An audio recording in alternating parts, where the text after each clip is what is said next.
We're talking about planning, and you were talking about how how much of an awesome thing it is when these people are fired up and they're when you do these camps and all this, and so that's what we're going to talk about today with our podcast is just how to plan. Really, like what does that mean to plan? Because when we say planning, what do you think people comes to mind when people think about planning? What's some things you think about? Maybe like planning their vacations, planning out their retirement. Yeah, don't you? Do you ever play? Do you ever do the you ride by and you see the how much of a lottery? Do they have a lottery in Texas? Oh yeah. So they don't have they have it here now in Mississippi. Okay. They'll be really glad once they get like the lottery line at the gas station. Oh, that's right. Where you don't have to wait in line for kind of like give me some of these, give me some. I just really want to take my food. Yeah, because you got to wait a long time. Yeah, you ride by, you see the sign that says like $400 million on it. You're thinking, what would I do with $400 million? Let's plan that out. Let's plan that out, right? That's the fun of the plan out, right? And like I just want to be the guy that brings that. I want that big check and try to put it through the drive-through. At the bank, you're like, well, sir, that check doesn't fit. Like, oh, it's the house is $400 million. I'm sorry. Oh, sorry. It was $400 million when I was on a regular paycheck. It's silly of me to do that. Yeah. And so when people talk about planning, that's some of the things they do, right? And really, oftentimes, don't we equate planning as dreaming? Isn't that kind of what they do? Is they just think about dreaming, right? And so, like you mentioned, your retirement, right? So, what when you think about that, what do you think people normally say when they think about their retirement? Like, I'm going to do what? I'm going to get me a motorhome or whatever. I'm going to travel. Or some people are going to do missions, right? Yeah, or take on a different job, a second career. That's right, right. A transition time, right? But what we're talking about is how do we plan as a church? Y'all give me a sound check with your comments again, if y'all mind. Go ahead. No, go ahead. And so that's what we're talking about now is we're planning. It's really easy for us to look around and see what's wrong with everybody else. Mm-hmm. I mean, as a matter of fact, that is something I have an avid talent at. Did you know that? I'm pretty good at it. I'm pretty good at like seeing what's wrong with everybody. You're not as good as I am. But thanks, Gary. Here's the blessing is that Romans 15:4. We talked about this a lot, right? What's everything's written for time, or written for our learning, that we, Christians, that's who he's writing to, right? Yeah. Through patience and comfort of the scriptures might have hope. So we don't know what God's going to do, right? I mean, I just don't know what God's going to do. There are certain things He's promised us, right? He's coming back.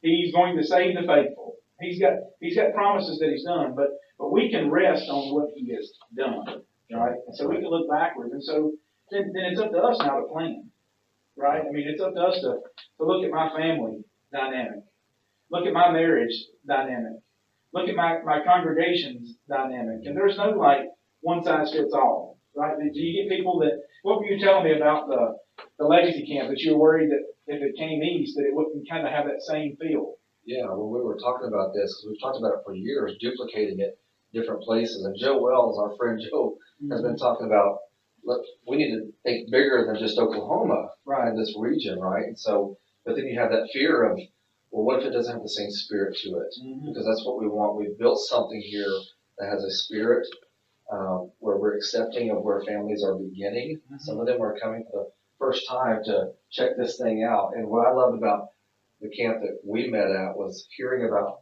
all the different, usually it's dads, all the different dads that are coming, and husbands that were drugged there. Mm-hmm. They really didn't want to go and spend their weekend doing that. But they need to be there. But then they left going, we'll never miss that. Amen. Yeah, we're going back. As a matter of fact, we've got a family that's coming to ours, right, from Tennessee. Wow. From Knoxville. That's going to drive all the way to ours. Because the original. Because yours was canceled. Yeah. Right? Mm-hmm. But Lord willing, it'll be next year. So. Yeah, so they're going to drive to Oklahoma. That's right. Yeah, wow, that's awesome. Yeah, and that's the thing, is that it's always, like you're saying, the challenge. Like, so this thing worked so awesome, where you guys are, because it's ballooned to what? Y'all have 300 or 400 people at it now, right? We have close to 400. Yeah, and so you're worried that because when you make a plan, you're catering the plan to your need. Mm-hmm. And it's hard to just hand somebody your plan, right, and say, now you go, and you do this thing, and then in the end, it's going to look like what we did over here. And so people, it's the challenge in us is the challenge for us as Christians, just like how much planning is required in the Great Commission. Go, right? There's no, like, methodology in there. I mean, this is a tool of going now, right? Even though I like to take a hammer to it about 5 minutes ago, Right. but this is a tool of going. And so, well, we got a plan. So let's talk about planning today. Can we talk about it? Absolutely. So Sounds good. when you think about planning, Bob, from your family, what do you think about? As far as my family goes? Yeah, like Well, from a family dynamic. What do you think things that we should be thinking about from a family dynamic? yeah, absolutely. I'm so blessed.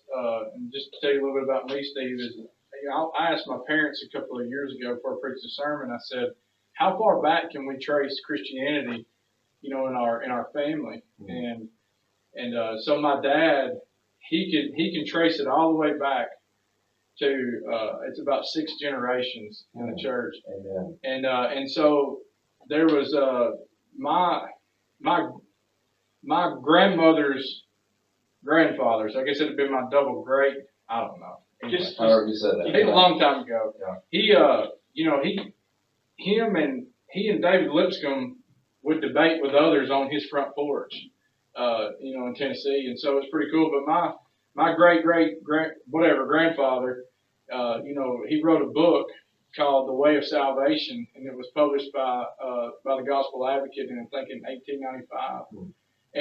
And so I hope they'll put that back into publication at some point. But it's neat that that you can trace those things. And so the Lord made this plan for multi-generational faithfulness. Right. And He made that plan for fathers to lead in their homes. And so when you really said that about dads, they may be drugged there. And listen, I mean, I'm laying flooring in my house right now, in the evenings. And so, at 11 o'clock at night, you're trying to get finished laying flooring and you're hurting or whatever. And so dads get these mindsets where I've got all this going on. We gotta go away this whole weekend, something that she planned or whatever. And it costs money too.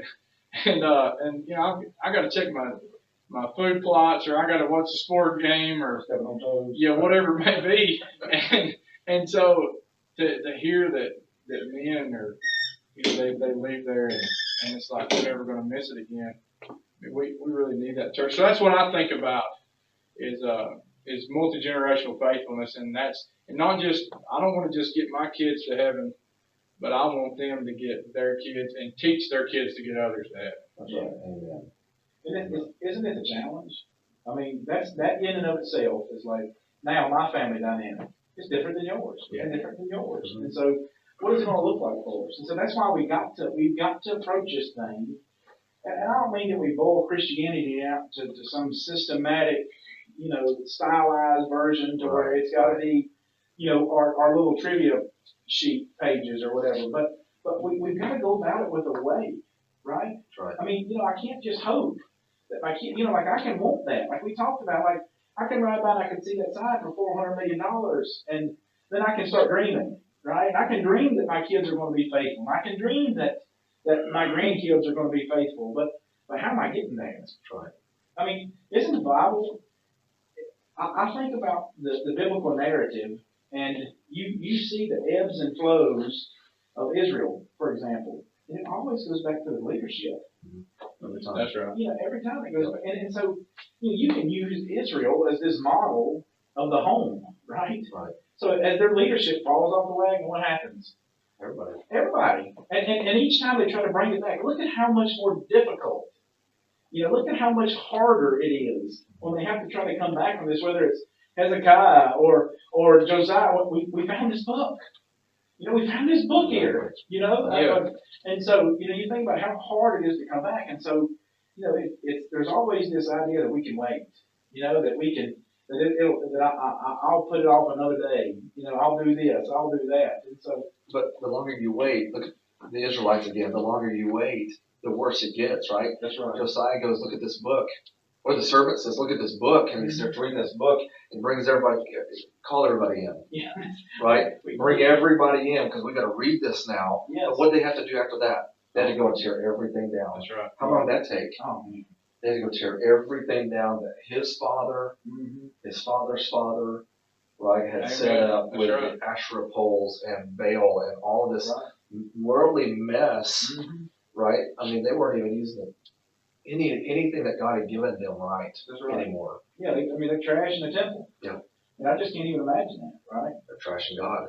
They're trashing They've God. thrown him away. And so, as a father and as a parent and as a member of the church, we got a plan. That's right. And so let's talk about some ways, some areas that we need to plan in, right, as a church, because we're going to talk about 4 of those areas this weekend. Tonight we're going to talk about my marriage.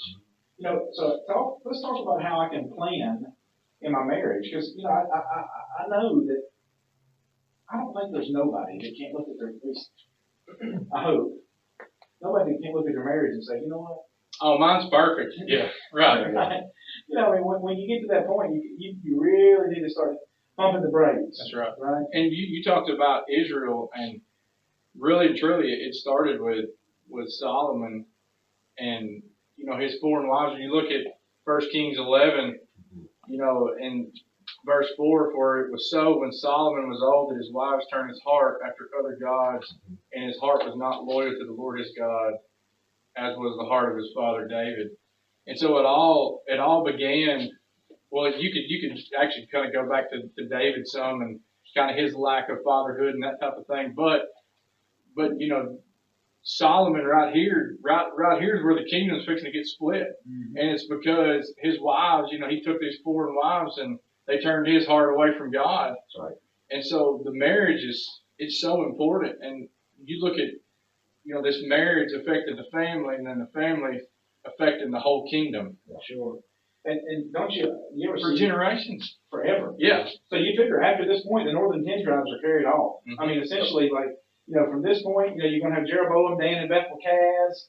And, he even knows that if they go back to Jerusalem, they can pull their hearts away from you. But Israel will never have a faithful king. They may have some that were, maybe leaners. You may get a point in horseshoes with them, maybe.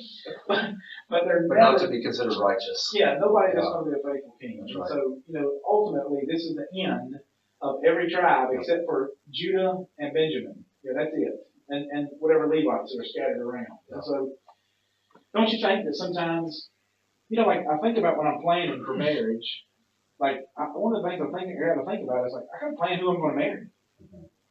First of all, Better. Don't you think so? Yeah, we're in that season now, because I view things in seasons, right? You guys are in a season, we're in a season, your family's in a season. We're not in your season, right? We've already done the little children stuff, right? Mm-hmm. We're in that season of getting our kids through college, looking for that spouse Mm-hmm. season. But we started, the thing that makes this season sweet for us is that we started it when they were born. Right. Whispering into their ear and praying into their ear that God has someone for you. Mm-hmm. Let's go look, and we're going to help you look for them, not stick you into the worldly dating system, Right. right? And we don't, by the way, we don't call it anything. The Bible doesn't necessarily call it anything. We just call it, we're going to look for a Christian, a faithful Christian spouse, not just someone who has been baptized, by the way. Yeah. Right? But someone who is, that's right, someone who is dedicated to the Lord, Mm-hmm. serving the Lord. They know where they're going. They know where they've been. They know where they're going. Mm-hmm. Right? That's how Jesus could serve and wash the disciples' feet, John 13. Mm-hmm. He knew where he had come from, and he knew where he was going. And that put the security in his life. Mm-hmm. Right? We want our children to marry someone that knows where they come from, Mm-hmm. and they know where they're going. Amen. Right? Mm-hmm. Yeah, that's gold right there. And it's such a, I think about this, you think about guys like me that have a face for radio, my draft stock goes up in the church, man. You figure if we teach our daughters, the most important thing you can do is go to heaven. Mm-hmm. That's the most important thing you can do. That's right. Then all of a sudden, I'm not saying there's not some good looking guys in the church, right? Maybe. Yeah. But your draft stock, my draft stock all of a sudden goes up, right? Because, what you want your daughters to be is looking in the church for people that are going to get into heaven. That's And right. so they're going to change. They're not going to, because as long as we let the world dictate what our marriage looks like, what it's supposed to be like, we're going to continue to look like the world. And I saw this guy the other day, we were talking, it was a brother in the church, and he was talking about how the church and the world are kind of in these two spheres, right? And then as the world's over here, and as the church tries to keep connected with the world, it has to keep migrating with it. Well, eventually, at some point, the church is going to be right in the same spot that the world was before. Right. And so, we just got to stand and we're going to plan, period, that we're going to marry somebody that's going to get me to heaven. That's right. There's just no way about it. And how many people have you seen that have thought they could really right that ship? You ever see this? Like, no, he's a good guy. Very few people I know that can do this. You know what I'm saying? No. That like, I'm going to marry somebody who's going to turn out from now. I'm not saying there's not some true success stories out there, because there are. There's right? exceptions, sure. But, certainly, you want to do the best that you can do. Yeah, if you look at, I've heard this brought before too, but if you actually take two true biblical Christians, I don't mean wearing the name, but they're Christians. You can put two Christians together, even if somebody had a marriage that was arranged, and you put two Christians together, if Christ is first, they can make it happen. That's right. But it's certainly they're a lot more. There's a lot higher success rate if you find that Christian, and then there's things that you have in common, and those type of things. And so that's but I teach all the girls at church camp, when I can get them off to the side or whatever. I sit down at a table with 2 or 3 of them or whatever. I tell them, say, don't date them skinny boys. and I said, because there's all kinds of girls looking at them skinny boys. I said, I'm telling you, you find one of them boys right over there who's after Christ, I'm telling you, and you give him some attention, one day, whatever. He's coming home every day from supper. That's right. That's right. So, but no, all joking aside, that's the whole thing is when I teach kids that I just use just a little simple pyramid or triangle diagram, and then when you start looking to the right or to the left for your spouse, you're going to find what the world's got to offer. But when you start pursuing God, then you're going to get closer together. That's right. And so, as husbands and wives, if I need to forgive more, well, I need to pursue God more. And if my spouse has hurt me bad, then I need to be pursuing God. If my spouse has let me down, because they're going to, you need to pursue God. And when I can look at them through the eyes of Jesus, it changes everything, because it changes the way that I look at if I can look at them the way God sees me. Oh, okay, I can have more compassion. So now we're married, right? Now what do we do? Right, we still got a plan. Yeah. There's no getting around it with the plan, and we've got to still plan when we're married. So, now we've got these awesome Christian wife or husband, and we just can't let it autopilot. Like you said, you're in a different season, right? Jessica and I talk about this, and You mean you don't hit autopilot? yeah, we do. You don't just let it go? You generally at nighttime about 11:30, 11:30 and 4. Yeah, but you're exactly right. Some people think, well, I've already obtained. I'm already there. Yeah, but the reason why you say seasons is because you think about this, like growing up, like there was a season that we absolutely had to do everything. There was a season, like I don't even know the science behind this, but you always put your potatoes in the ground before St. Patty's Day. Always, right? And so that was a season that you had to do that in. And so now, we're in a season, Jessica and I are, that in 10 years, right, of us in 10 years, our last one would just be ready to inch out the door. He'll be 7 in just a few weeks, right? And so we're looking at 10 years. Aiden will be in his early 20s, and so we're going to be in a different season in life. And so what we're trying to do now, we didn't think about this in the beginning, is like we've got to plan what we're going to look at. I said, listen, I am so glad that I've got a good wife.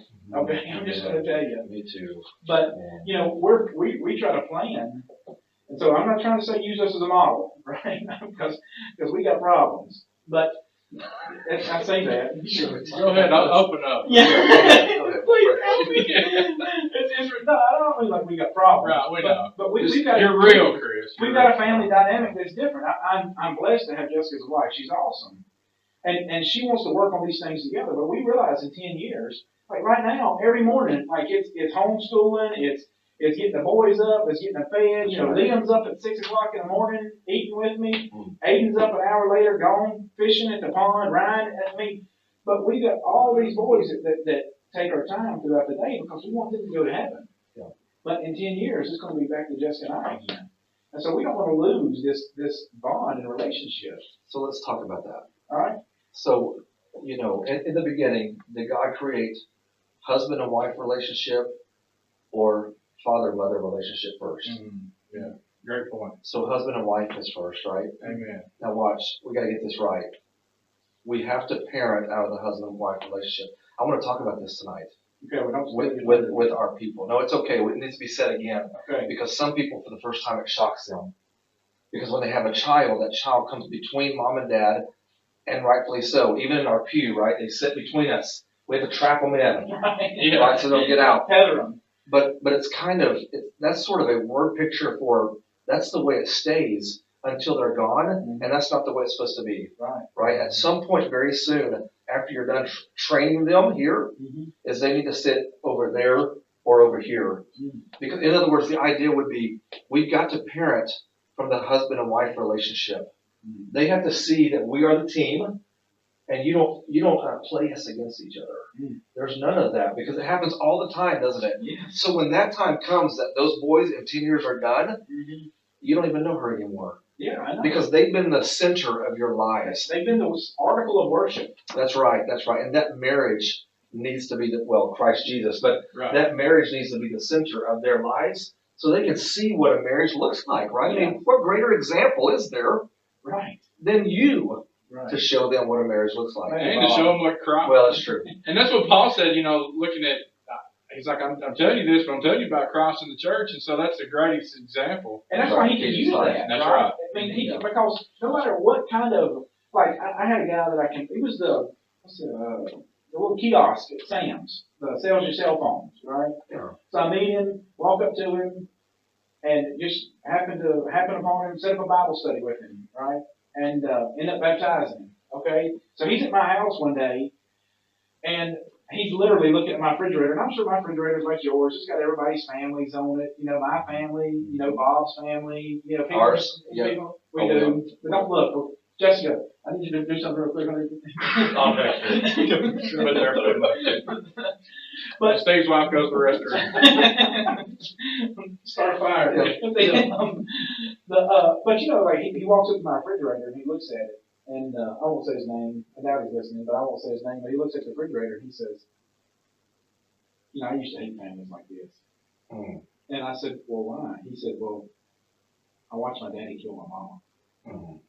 And so he can look at that, right?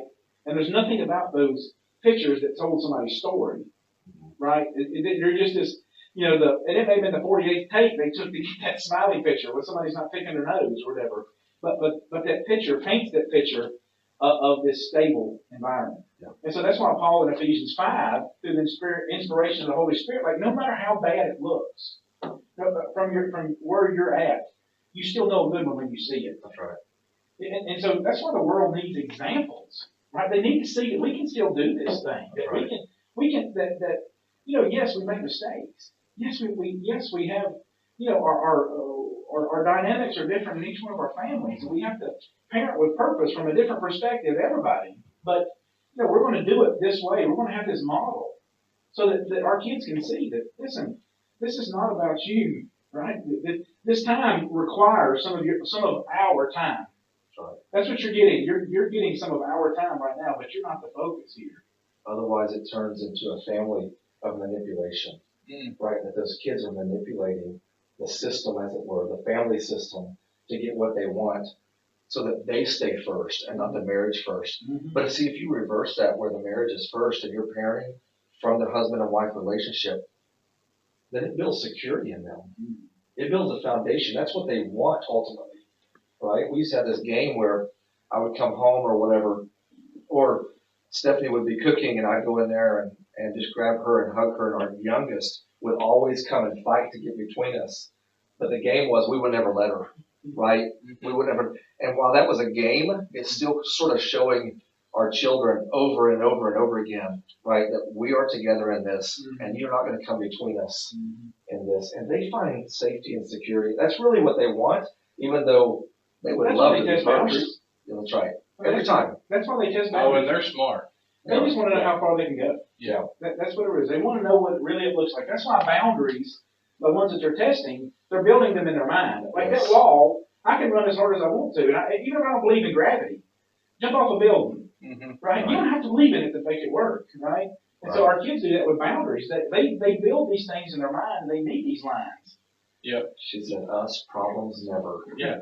I like this, what Gary Bennett said. He said it's easier to pull someone off the table than to pull someone up. Yeah. And yeah. And talking about parenting with children and things, a friend of mine, I'll just call him that.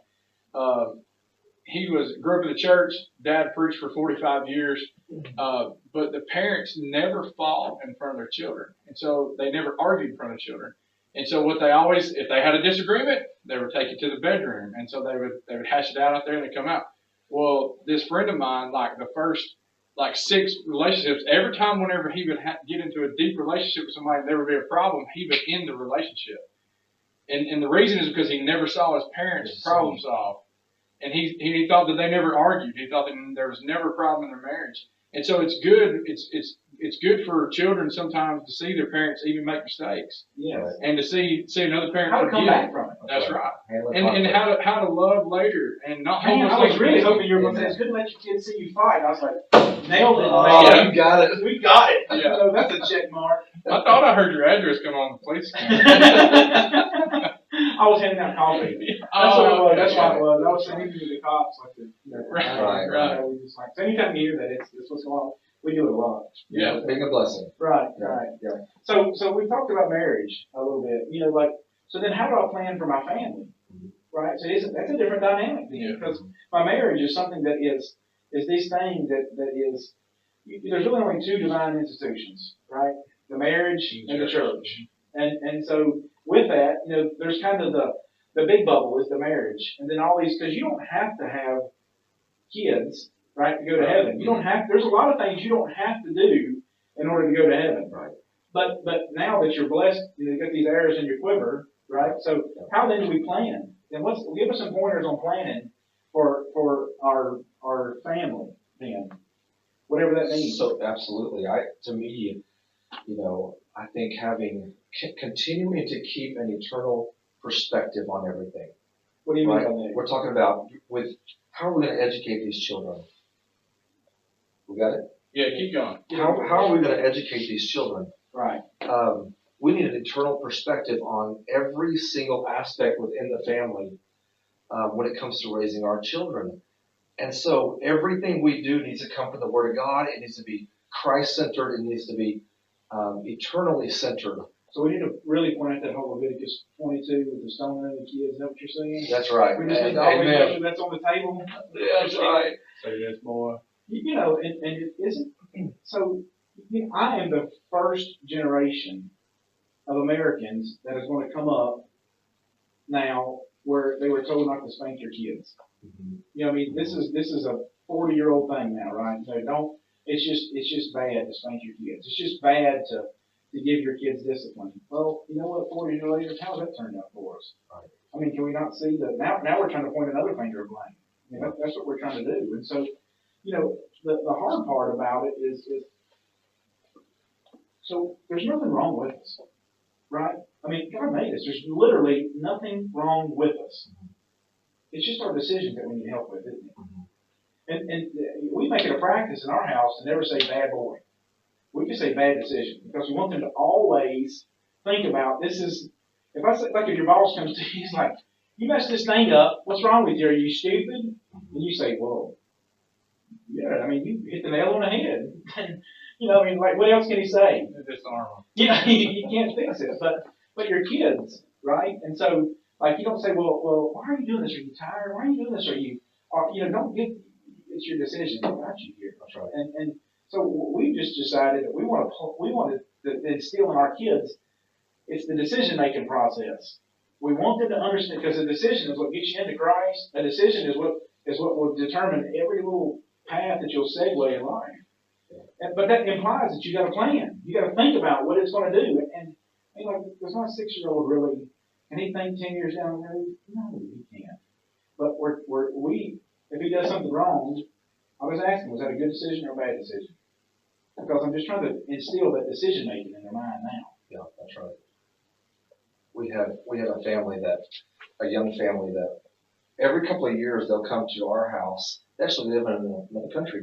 They'll come to our house with a notebook of questions because they're entering different seasons. Their kids are little right now, but it was kind of like we're having children now, right? And then now they're a little older, and what are we going to do with these children now that we're having problems with some discipline areas here, and we're educating here, and this one's older than this one, and so they'll come and they'll just sit with us. It's been a little while since they've done this, but they'll just sit with us with all of these questions. And I'm not saying we have all the answers, but I am saying that we're in a different season of life, and that we've gone through a lot of this stuff, and the reason that things have turned out the way that they have is because that idea of train up a child in the way he should go, and when he's old, well, what is that way? What is the way? That's right? Perfect. And so what we want to do is have a plan. We know certain things are coming. That's right. Down the pike with these kids, That's right? We know that there's going to be an age in which they're going to start. This little boy who's so sweet at this point is going to start challenging his mama. Yes. What's the plan for that? Mm-hmm. What's the plan when they, this young lady goes, so and so texted me the other day because they don't talk face to face because my kids don't know how. Texted me the other day and wants to date me. What's your plan for that? Right? Don't act surprised that's going to come up. What is your plan for dating? Right? Well, we have a card. Right? My girls have a card, and my boy has a card, and on top of that card, it's 13 things for my boy. 13 things she must be to marry me. Oh wow! Right?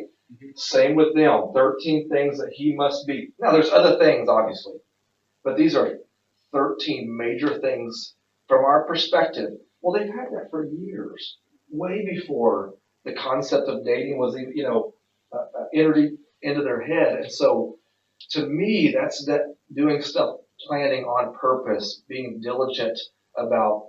We know these things are coming. Why aren't we ready for them? Mm-hmm. Right? Well, it takes putting people in our life to get ready for those. Mm-hmm. Who do you have in your life? Who do you have in your life that you can sit down and go, how did you guys do this? Because I love how your children turned out. Ain't that a blessing in the church? That's what it's supposed to be. I mean, that's the biblical model, yes, right? Older women teach the younger women. That's it, older Titus men. 2. Yeah, I mean, that's just this Titus 2, and Paul was writing that to Titus. He's been on the island for 2 years of Crete. He says, appoint elders and remind him of these things. 2 years. Right. The church is in there, right? Right. And so now, we're talking about that in our home, right? This isn't a blessing that the church is. I'm just so thankful for, Acts 18, we looked in our conversions, with Aquila and Priscilla, how they kind of had Barnabas and like, hey, can we have a chat over here? I am so thankful for the people that have had those chats with me. That's right. Aren't you? That's right. Amen. Mentors, right? Yes. That's discipleship. It's biblical discipleship. Having the people in your life that you go, you know what? Here's what we're struggling with now. That's right. What do you think about this? Yeah. Right? Here's a verse that goes right with that. With Proverbs 15:22. And the New King James Version says, without counsel, plans go awry. Mm-hmm. But in the multitude of counselors, they are established. You just think about to me, there's no better place to go than to the church. And when you've seen, I mean, that is certainly a stepping stone, and it's a qualification for an elder, mm-hmm. for the way that he's conducted his family, for him to be able to shepherd the church. And so when you have those great people who have done it, and that's why people are looking. I mean, I don't even know you, but the fact that you have people who are coming sitting on your couch with a notebook, going, "Hey, what do we do now?" They're seeing how you and your wife have did things, and what a blessing that is. And we need families in the church that are doing that are mentoring others, and that are taking others into their home, and not only just counsel, but have them over for meals and building up relationships. But that's the backwards and forward plan. Yes. Like I'm planning forward, right?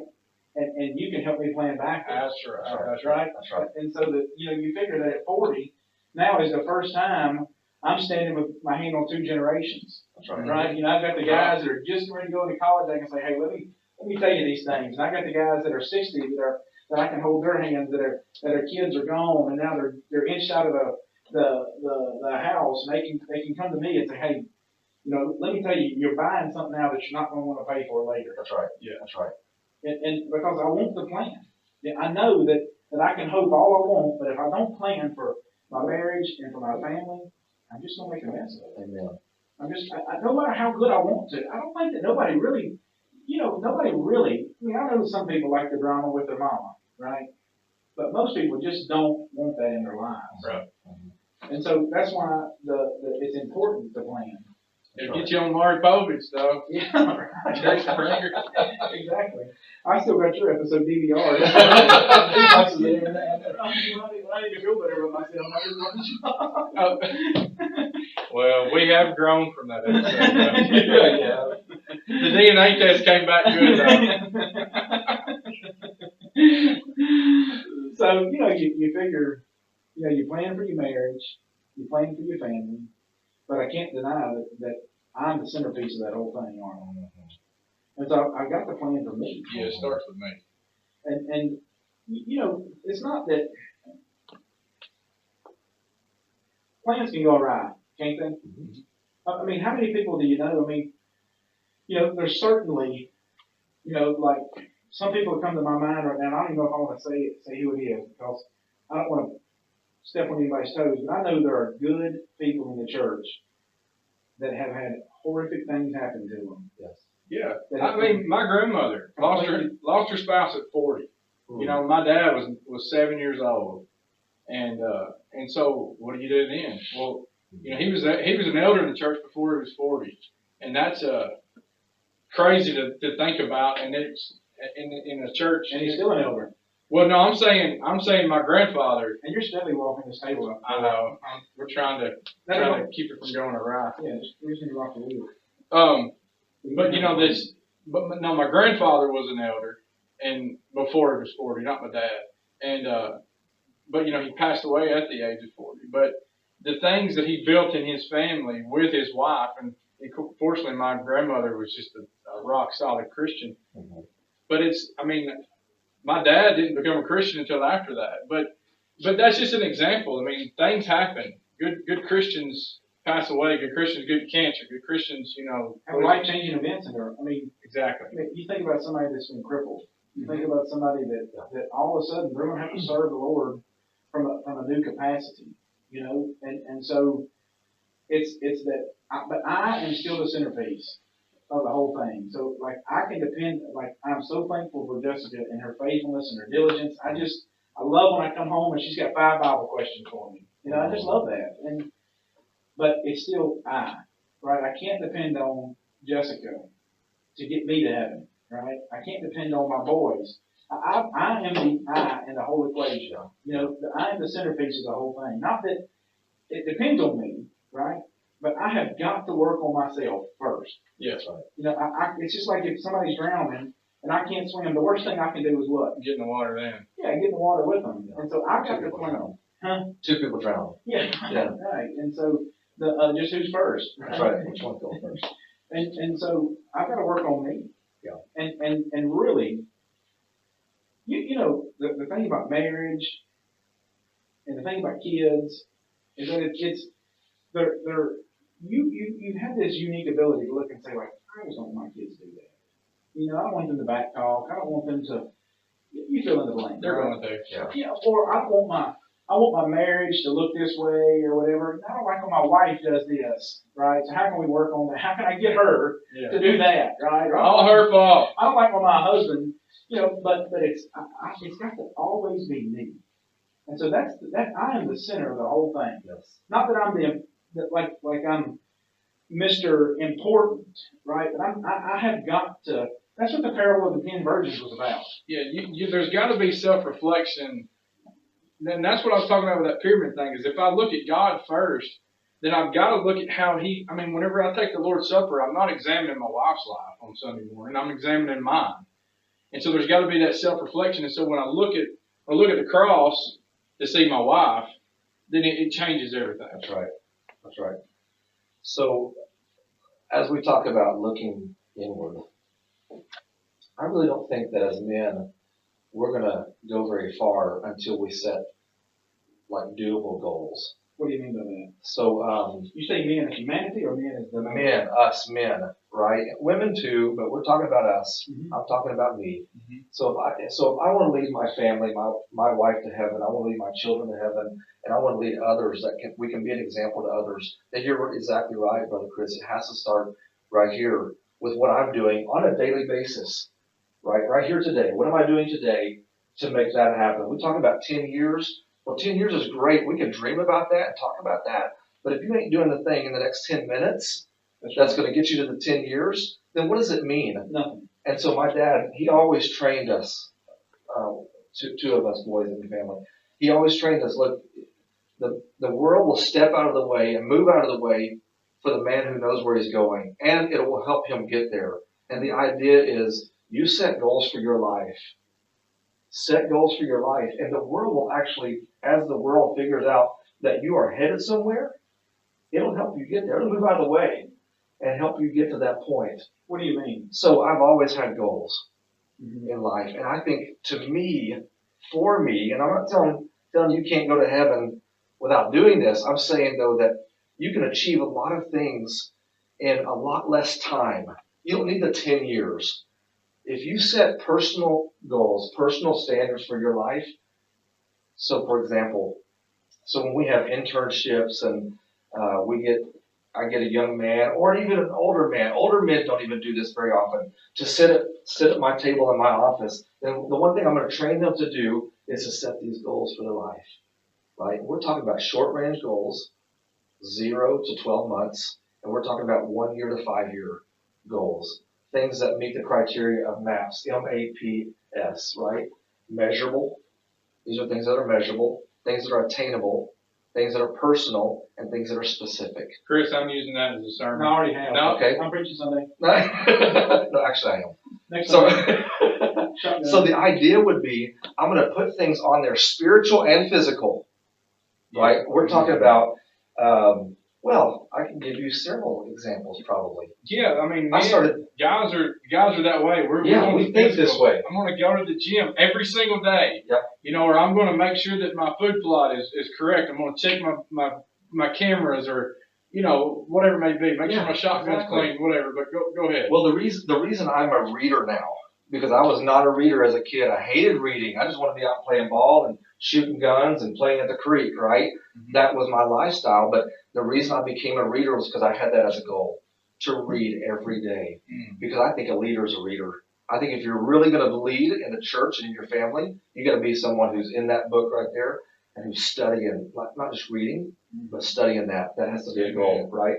The reason I married a beautiful Christian woman is because by the age of 12, I had that as one of my top goals, right? So when those things are written down, you're serious about it. A lot of guys, I'll say, what goals do you have? Well, I've got some things. Hang on a second. Right? They got some things that they've thought of. Exactly. And typically, I drop the high on something here. You're going to be blown away with it. Just give me 1 minute. Hold on a second. Give me one. You know, no, but it's usually I saw this show or this video one time. Hang on a second. And I want to do that, right? Whatever that is. I want to shoot a buck. I want to be able to achieve this or jump out of an airplane, right, with a parachute on. Any stuff like that. But they're not serious. Right. That's just stuff that was really cool to them. Yeah. You know? The cool thing. But listen, what if you want to start fasting? Yeah. What if you want to start really studying the gospel according to John? And I don't mean read it. I mean, I want to know what the word means in that. I want to know what so those things though are achieved by the guy who sits down and gets serious about where he's going. And then when he does, and it's again physical things and spiritual things, right? And then when he does, this guy's living. Watch, he's living on purpose. He's not doing things by accident. Yeah, that's right. I can name things. It'll seem like I'm bragging if I do, so I won't. But I can name things that I'm an Eagle Scout. Okay. Right? Jumping out of an airplane by myself with a parachute on. Why did you have to preface it by saying with the parachute on? Well, because some people don't, and that's easy they forget. They don't get their story. They go just as far, though. That's a good question. But just, getting our children to the school that they're going to now. Mm-hmm. Getting to that point, right? Mm-hmm. Getting to that point with a vehicle and without debt and stuff like that. All of those things all the things that I have in my life are because they were written down. And because I detailed them out and I put a timeline, they're measurable. I put a timeline to them. They were attainable. There's stuff that I knew I could actually achieve, right? And they were specific. They were personal. They were specific to us. And so I think if a guy really wants to get serious about getting himself to heaven and his children, there's so many things. To me, if you don't fill those blanks in with purposeful things, the world will fill them in for you. So that's what you mean by the world will move out of the way. Absolutely. Because now all of a sudden, the whatever the world says. Look, Chris, the 15-year-old boy who has this list of goals, spiritual and physical, and then the guy comes up and says, "Hey, come smoke this joint with me." Come do. Exactly. Right. Let's go drinking tonight. Mm-hmm. Is he going to? No. See that? Because all of a sudden now, that doesn't equate with helping me get where I'm supposed to be going. Right? Because I know where I'm going. Yeah, you think about Daniel, he purposed in his heart not to defile himself with the king's delicacies. He said, you can take me out of you can change my name, take me out of my country. Do what you need to do. Make me do whatever, but I'm not going to defile God. Same with his friends. The reason they didn't need to go back and spend days and weeks discussing this and seeing what the outcome would be, they already made it up. They already made their decision. Mm-hmm. Right? And the same reason David ends up with Bathsheba. Yeah. That's right. Because you look at that account there, he had not purposed, right? In the days when the kings went out to battle, what's that? And you know that I know I pushed it that time. We're getting further. You know that there's anywhere I've been where they do outdoor bathing or anything. There's a time, right? So what if David? I mean, it's not like they're just like, hey, it's 9 o'clock. I'm gonna go take a bath. Right. Like, there's a bathing time, right? And so he knew when she was gonna be bad. Yeah, and so we would have never ended up with Solomon, right? I mean, Bathsheba's his mama. We would have never ended up with Solomon. And so you think about it, like if isn't it easier to make decisions before it happens? Yes. It is so hard. Yes. So if I plan that I'm not going to smoke a dude, right? Or no matter how much that Budweiser King of Beers looks good on that can, I am not going to do that. I'm going to, no matter how much I want to do it, I've already made up my mind. Your heart's already set. Yes. My middle son, he's black and white, right? He is Mr. Black and White. Sure. And so he's so black, like boys do boy things, right? And he comes home one day and he's so opposed to the idea of drinking alcohol that they were throwing rocks at these bottles in the woods, right? And one of them busts, right? And it has some liquid in it. And it's like a double dude, one of these big glass beer bottles. And he's like, something got on my lip. You think I drink alcohol? You're not going to hell, man. He's just like, there's just a no and yes in this. We're in Sam's. And he's like, I know why they put them pictures on them alcohol bottles like that. I was like, why? He said, because they want me to drink it. They want me to drink the alcohol. But you're right? I mean, that's kind of a juvenile, attitude, like what I'm talking about. But if I make these decisions now, and I set my mind that this thing is wrong, then it sure helps me. Yeah. Then I've got this plan, this purpose that I have. I don't have to worry about making decisions when I need to. And again, I'm not saying you can't go to heaven without a goal list. What I'm saying though is that you're going to have a funner time getting there. I just think you're going to have a funner time. That's right. You're gonna be achieving things. Now, we can't forget this part. Doing God's will means accepting His no's. Mm-hmm.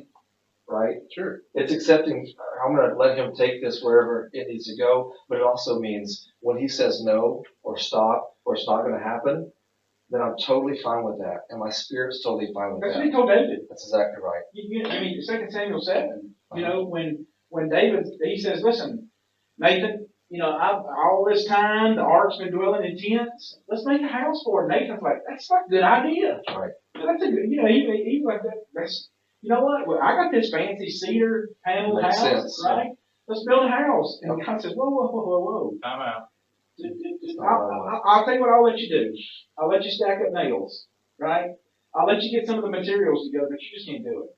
Your boy will do it, but you can't do it. And so there's a no, right? There's no's that come with it. Now Solomon, in Matthew 6, when Jesus uses the lilies of the field and all these kind of analogies there, he says Solomon in all his glories wasn't arrayed like one of these. he attributes it then to Solomon. Solomon can do that, right? Solomon he said yes to, but his daddy he said no to. Yeah.